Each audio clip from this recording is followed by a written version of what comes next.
नमस्कार, मैं रवीश कुमार। जब भी गौतम अडानी से जुड़ी खबर आती है, सरकार चुप हो जाती है और गोदी मीडिया भी चुप हो जाता है। अगर आप इस झांसे में हैं कि चुप्पी ही सच है तो आप गलत हो सकते हैं। अशोका यूनिवर्सिटी के मामले में ही देख लीजिए। अशोका यूनिवर्सिटी के कितने ही डिपार्टमेंट के प्रोफेसर ने सामूहिक रूप से बोला है और सव्यसाची दास और पुलाप्रे बालाकृष्णन को वापस बुलाने की मांग की है। आज के वीडियो में अडानी और कृषि कानूनों पर आगे बढ़ने से पहले बता दूं कि भारत के 80 से अधिक संस्थानों के करीब 300 अर्थशास्त्रियों ने बयान जारी किए हैं और अशोका यूनिवर्सिटी में सेंसरशिप का विरोध किया है। IIM Kolkata, IIM Bengaluru, IIT Delhi से लेकर Shriram college and commerce, saint Xavier college Kolkata से लेकर जवाहरलाल नेहरू विश्वविद्यालय, पुणे के Gokhale institute of politics and economics, Delhi school of economics के अर्थशास्त्र के प्रोफेसरों ने आवाज बुलंद की है। यही नहीं, दूसरी प्राइवेट यूनिवर्सिटी से भी प्रोफेसर बोलने लगे हैं। OP जिंदल और अजीम प्रेमजी यूनिवर्सिटी के प्रोफेसर भी इसमें शामिल हैं। हम आज किसान आंदोलन की समझदारी पर बात करेंगे, लेकिन अर्थशास्त्रियों का इस तरह से सामूहिक रूप में बोलना किसान आंदोलन की याद दिला रहा है। इसी तरह धीरे धीरे किसान बोलने लगे थे और उनका आंदोलन बड़ा होता चला गया। अशोका यूनिवर्सिटी किस डर से अब चुप है? अब उसे बोल देना चाहिए और दोनों प्रोफेसर को काम पर वापस बुला लेना चाहिए। अपने पत्र में इन अर्थशास्त्रियों ने लिखा है कि भारत भर में काम करने वाले हम अर्थशास्त्री मजबूती से इसमें यकीन करते हैं कि किसी भी शैक्षणिक और रिसर्च समुदाय के लिए अकादमिक स्वतंत्रता बहुत जरूरी है। हर किसी को अपना रिसर्च करने, उसे साझा करने और खुलकर बातचीत करने का अवसर मिलना चाहिए। किसी प्रकार का भय, सेंसरशिप नहीं होनी चाहिए। हम प्रोफेसर सव्यसाची दास के साथ हैं और अशोका यूनिवर्सिटी के अर्थशास्त्र विभाग की मांग का समर्थन करते हैं। हम यूनिवर्सिटी की गवर्निंग बॉडी से मांग करते हैं कि प्रोफेसर दास को तुरंत बहाल किया जाए। शायद भारत के इतिहास में ऐसा कभी नहीं हुआ होगा कि किसानों की तरह 81 संस्थानों के अर्थशास्त्री एक आवाज में बोलने लगे हैं। अर्थशास्त्रियों की इस आवाज को आप भी सुनिए। गोदी मीडिया चुप है, इसका मतलब यह नहीं कि सारा देश डर के मारे चुप हो गया है।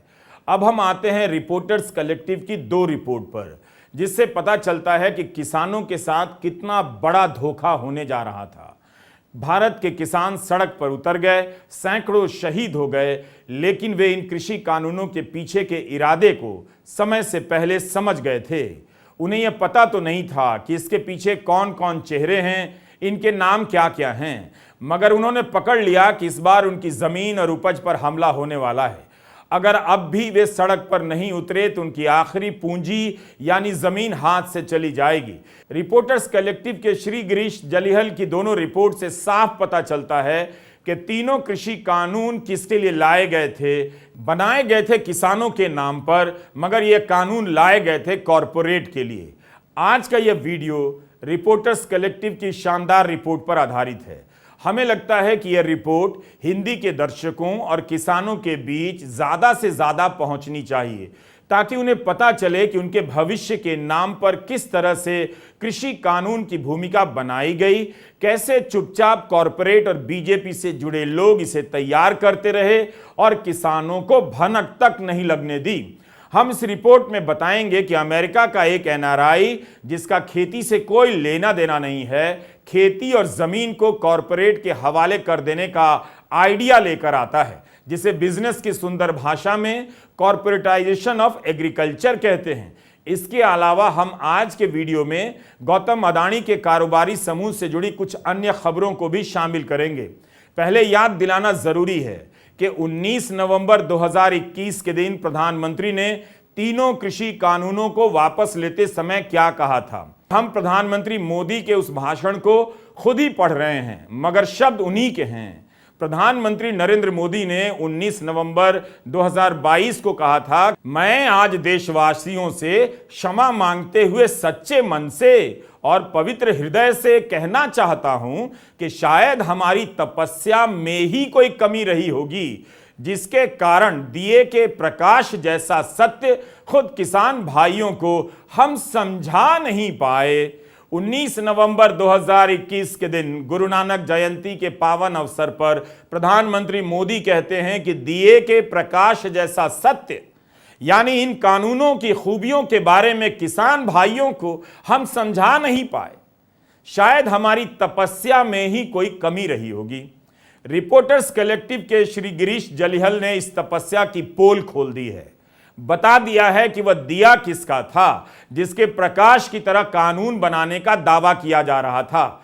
हम जिस रिपोर्ट की चर्चा करने जा रहे हैं उससे तो बिल्कुल नहीं लगता कि किसानों के लिए तपस्या हो रही थी और वो तपस्या प्रधानमंत्री नरेंद्र मोदी कर रहे थे। अब पता चल रहा है कि भारत के किसानों के लिए कॉरपोरेट के लोग चुपचाप तपस्या कर रहे थे। हम फिर से बता दें कि यह रिपोर्ट हमारी नहीं, श्री गिरीश जलिहल की है, जो रिपोर्टर्स कलेक्टिव के हैं। उन्हीं की रिपोर्ट का हिस्सा पढ़ रहा हूं। इस रिपोर्ट के आने के 48 घंटे से भी ज्यादा समय बीत चुके हैं, मगर सरकार ने कोई प्रतिक्रिया जाहिर नहीं की है।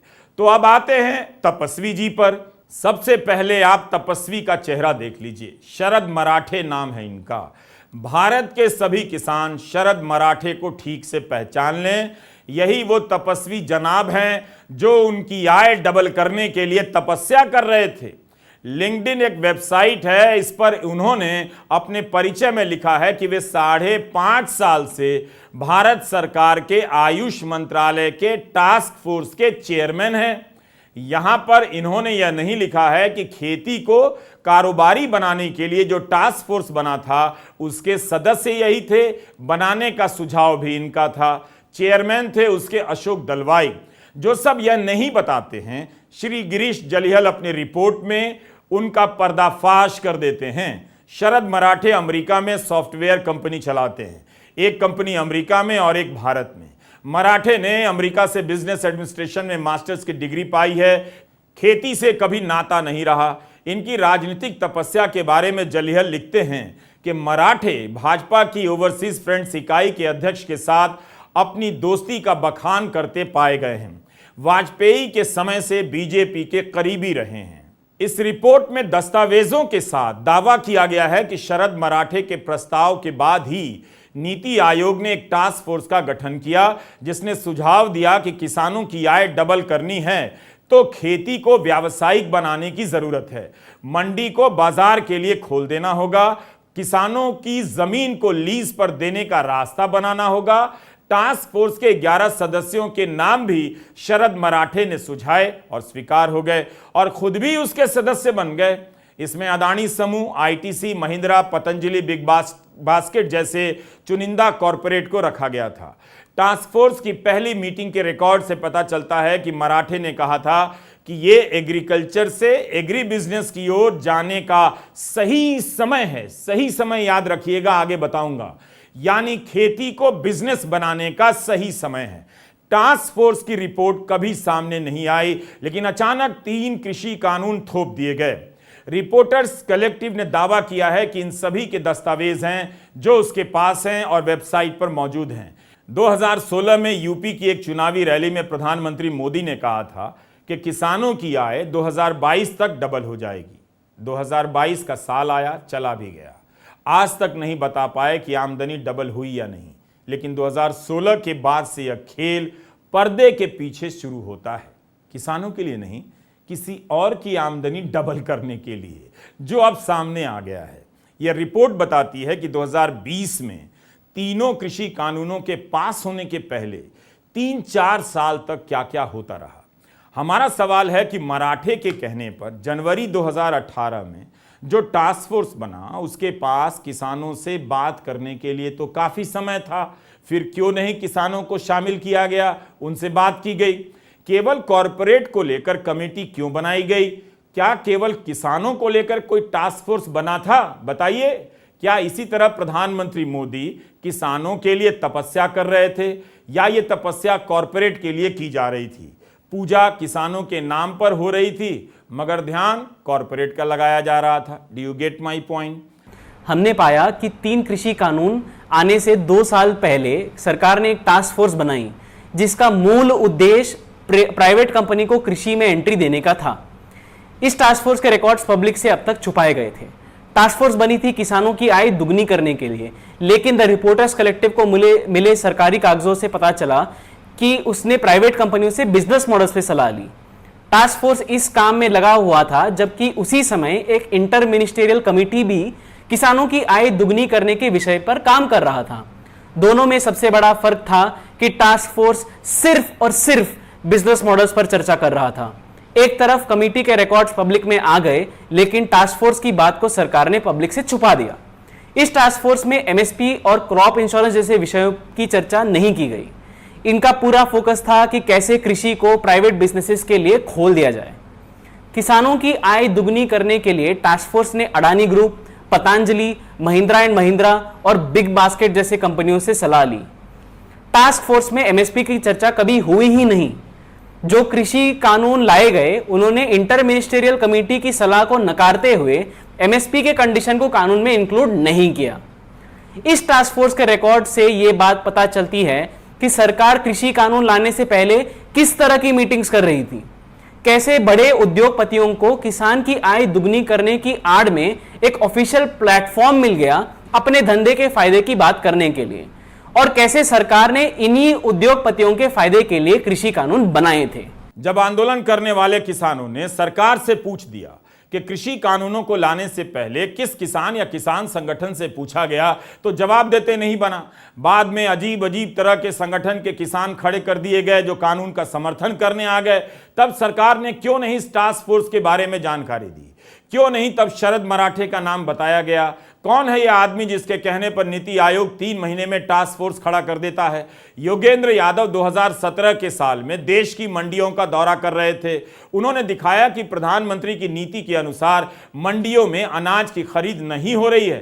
तब योगेंद्र यादव इस शरद मराठे से टकरा गए नीति आयोग के दफ्तर में। कैसे योगेंद्र खुद बता रहे हैं, आप सुनिए। योगेंद्र यादव किसान आंदोलन में भी सक्रिय थे।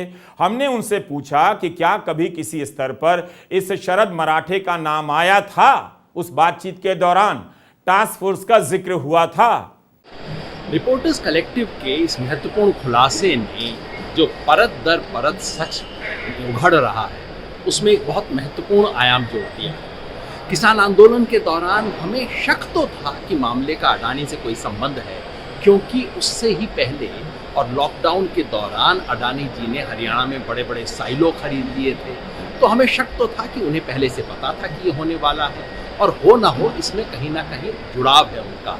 लेकिन कोई प्रमाण नहीं था हमारे पास, और नीति आयोग ने ऐसी कोई खुफिया कमेटी बनाई हुई है, इसका कोई गुमान नहीं था। मैं नीति आयोग में गया था, राजीव कुमार जी नीति आयोग के उपाध्यक्ष से मिलने। हमारा एक जय किसान आंदोलन का प्रतिनिधिमंडल गया था, चूँकि सरकार ने उनको जिम्मेवारी दी थी प्रोक्योरमेंट सुनिश्चित करने की, और हम देश भर की मंडियों का दौरा करने के बाद ये शिकायत लेके गए थे कि प्रोक्योरमेंट तो हो नहीं रहा है तमाम तरीके से, और किसान को एमएसपी नहीं मिल रहा है।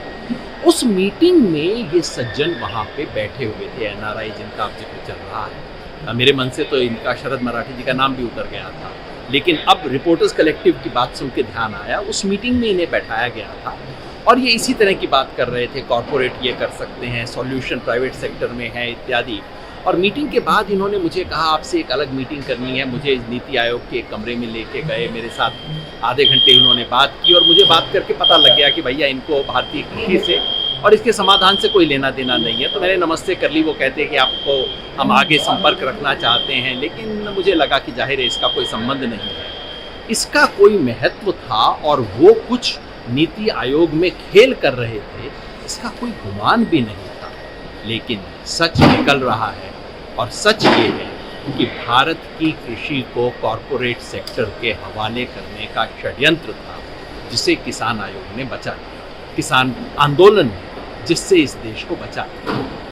ऐसे लोग सत्ता के गलियारे में अक्सर मिल जाते हैं। बहुत बाद में पता चलता है कि किसी बड़े प्रोजेक्ट में लगे हुए हैं। रिपोर्टर्स कलेक्टिव ने अपनी रिपोर्ट में इस बात का पता लगाने का दावा किया है कि कृषि कानूनों की शुरुआत किस तरह से होती है, तभी तो पता चलेगा कि किसानों के साथ धोखा हो रहा है। किसान अपनी आंखों से होते हुए देख रहे थे, समझ गए। सरकार बार बार दावा करती रही कि किसानों को बहका दिया गया है, लेकिन किसान अपनी मांग को लेकर स्पष्ट थे, इन्हें वापस लिया जाए। तब फिर सरकार और नीति आयोग को रिपोर्टर्स कलेक्टिव की रिपोर्ट पर प्रतिक्रिया देने में देरी क्यों हो रही है? क्योंकि भेद खुल जाएगा और यह बात फिर से किसानों के बीच पहुंच जाएगी। प्रधानमंत्री मोदी को फिर से राष्ट्र के नाम संबोधन करना चाहिए और बताना चाहिए कि किसकी तपस्या थी, किसके लिए थी, जिसमें कमी रह गई। राहुल गांधी ने उस वक्त भी कहा था कि यह कानून प्रधानमंत्री के दोस्तों के लिए लाया गया है, कॉरपोरेट दोस्तों के लिए लाया गया है। जब कृषि कानूनों को लाया गया तब हमने अदानी पूर्व एनडीटीवी में किसान आंदोलन पर 60-70 एपिसोड से भी ज्यादा कार्यक्रम किए होंगे। हम भी खोज रहे थे कि तीनों कानून अचानक कैसे अवतरित हुए। कभी तो सरकार ने बोला होगा, सरकार की किसी संस्था ने बोला होगा। तब हमें अमिताभ कांत का एक लेख मिला था। अमिताभ कांत उस समय नीति आयोग के सीईओ थे। 11 मई 2020 को Amitabh Kant times of India में एक लेख लिखते हैं और इसका शीर्षक है अभी नहीं तो कभी नहीं।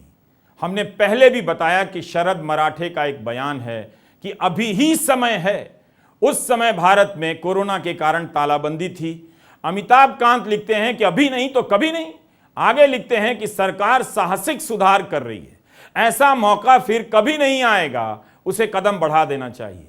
इस लेख में अमिताभ कांत कृषि क्षेत्र में उन सुधारों की बात करते हैं जिसे लेकर कुछ दिनों के बाद 5 जून 2020 को सरकार अध्यादेश ले आती है।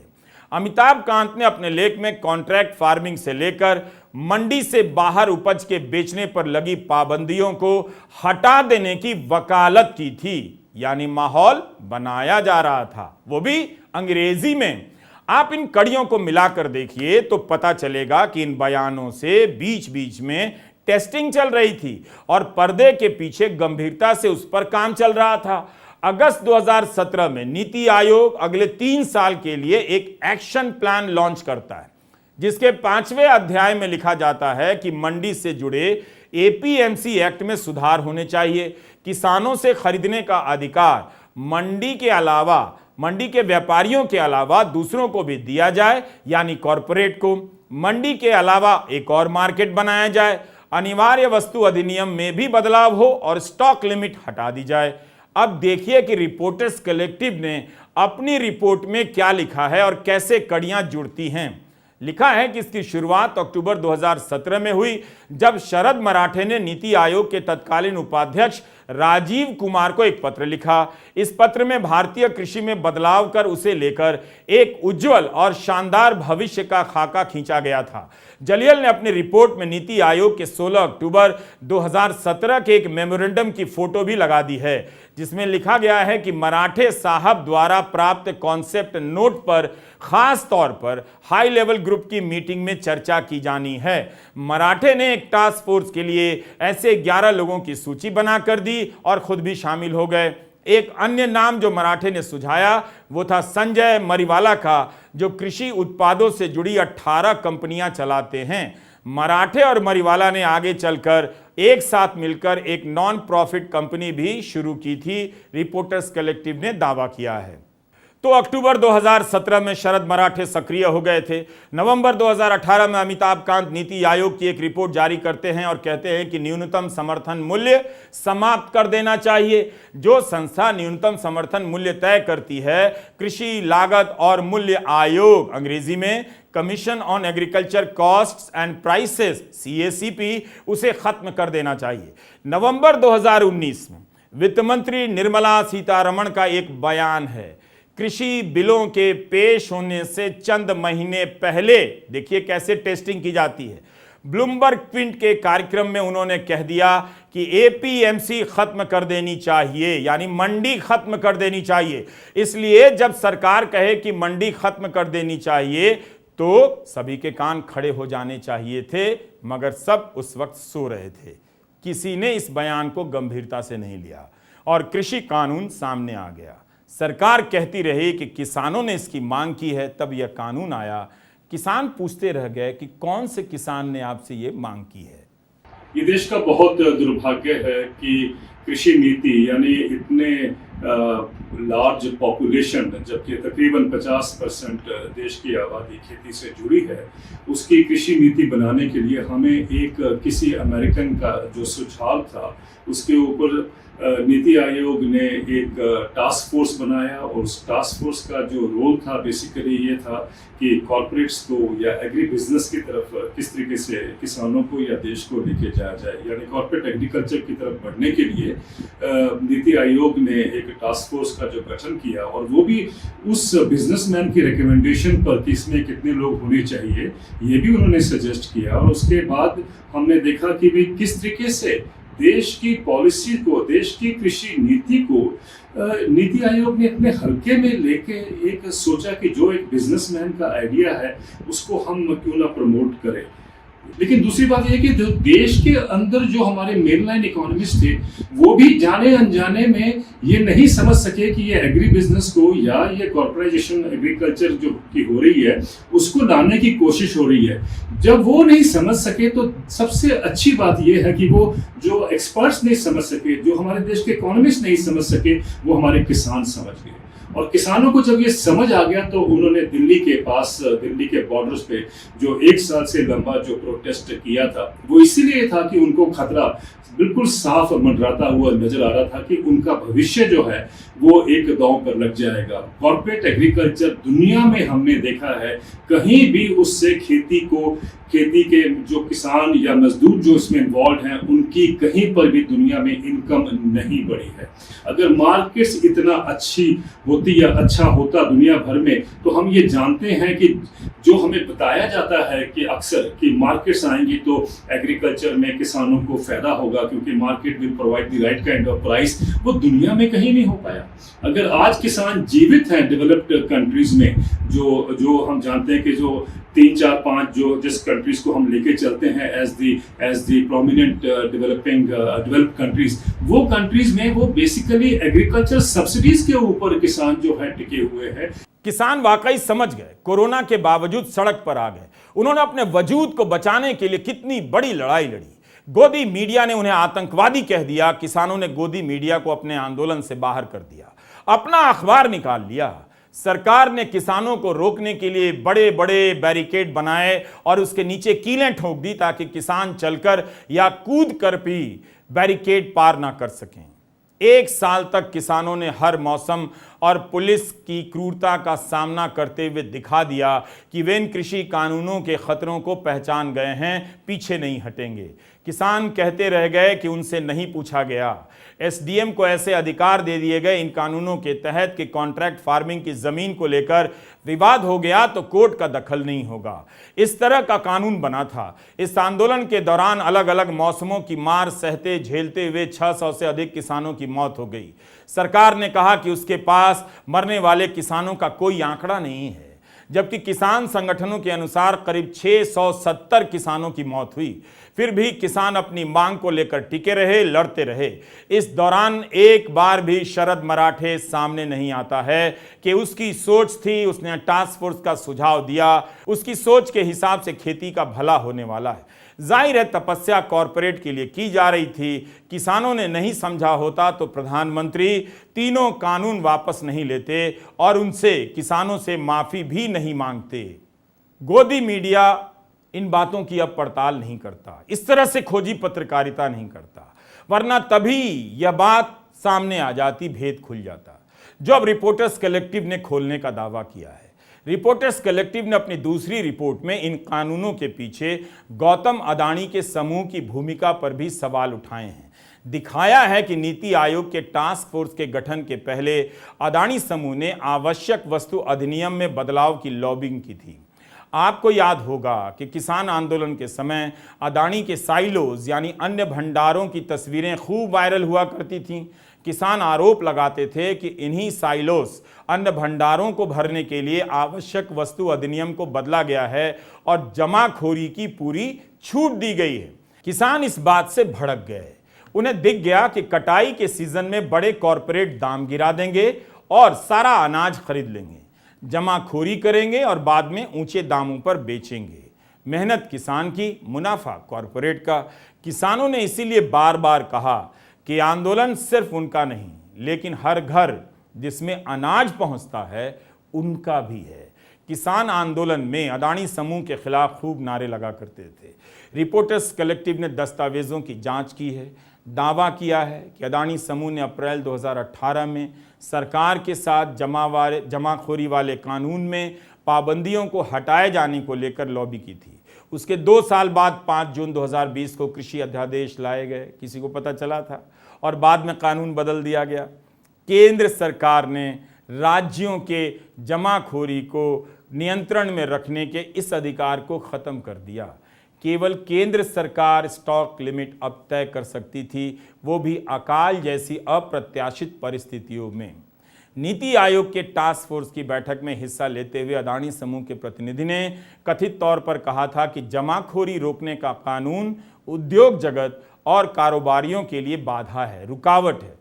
श्री गिरीश जलिहल की रिपोर्ट में दावा किया गया है कि इस मामले में यह अदानी समूह की भागीदारी का पहला प्रमाण मिलता है। रिपोर्टर्स कलेक्टिव ने अदानी समूह नीति आयोग को अपने सवाल भेजे हैं, जवाब नहीं आया है।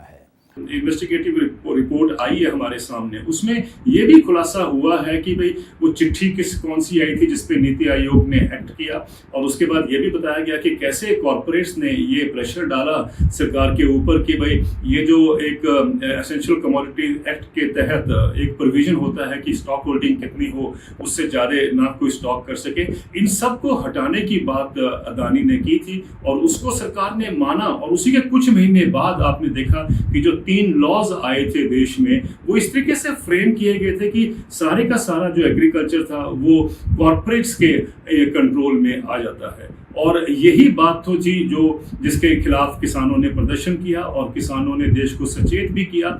और कहीं ना कहीं मुझे लगता था कि हमारे जो मेनलाइन इकोनॉमिस्ट है इस बात को समझेंगे, ये बात समझेंगे कि इस देश में जरूरी नहीं है कि हमने अमेरिका और यूरोप से कट एंड पेस्ट करके अपनी पॉलिसीज को लाना है। हम क्यों नहीं अपने देश की रिक्वायरमेंट को देखकर एक ऐसा कानून बनाएं या ऐसे और कानून बनाएं जिसमें हम अपने किसानों का भला देखें, जिसको प्रधानमंत्री ने हर बार कहा है कि सबका साथ सबका विकास, उसका रास्ता खेती से होकर जाता है। अगर हमारे देश के किसान संपन्न होंगे तो आप देखिए कि कितना डिमांड क्रिएट होगी, और जब डिमांड क्रिएट होगी तो जो इकोनॉमी की गति है वो आप जानते हैं कि वो दौड़ती है। और भी कॉरपोरेट थे जिनके प्रतिनिधि इस टास्क फोर्स के हिस्सा थे, जिसके चेयरमैन थे अशोक दलवाई। इनकी अध्यक्षता में किसानों की आमदनी डबल करने के उपाय सुझाने के लिए एक और कमेटी बनी थी, जिसने 3000 पन्नों की 14 खंडों में रिपोर्ट तैयार की। आज तक आमदनी डबल नहीं हुई। रिपोर्टर्स कलेक्टिव ने लिखा है कि दलवाई ने उनके सवालों के जवाब नहीं दिए। अदानी समूह ने अपनी जमीन पर किसानों के लिए सेज बनाने के सुझाव दिए थे, सेंटर फॉर एक्सेलेंस, जिसका 60% खर्चा सरकार को उठाना था। रिपोर्टर्स कलेक्टिव की रिपोर्ट में एक आंकड़ा दिया गया है। 2014 से 18 के बीच 13,000 किसान आंदोलन हुए थे, 13,000 न्यूनतम समर्थन मूल्य की मांग को लेकर, मगर यहां तो उसी पर हमला कर दिया गया। ऐसा लगता है कि किसानों के आंदोलन के जज्बे से छुटकारा पाने का रास्ता निकाला जा रहा था। तो ये सब खेल चल रहा था।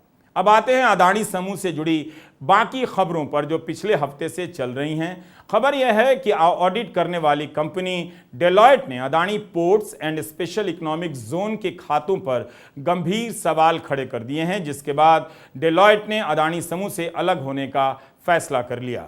बिजनेस स्टैंडर्ड की रिपोर्ट में लिखा है कि डेलॉयट हॉस्किंस एंड सेल्स ने वित्त वर्ष 2022-23 की चौथी तिमाही और पूरे वित्त वर्ष के ऑडिट के बारे में अपनी रिपोर्ट में 3 इकाइयों के साथ सौदे को रेखांकित किया है।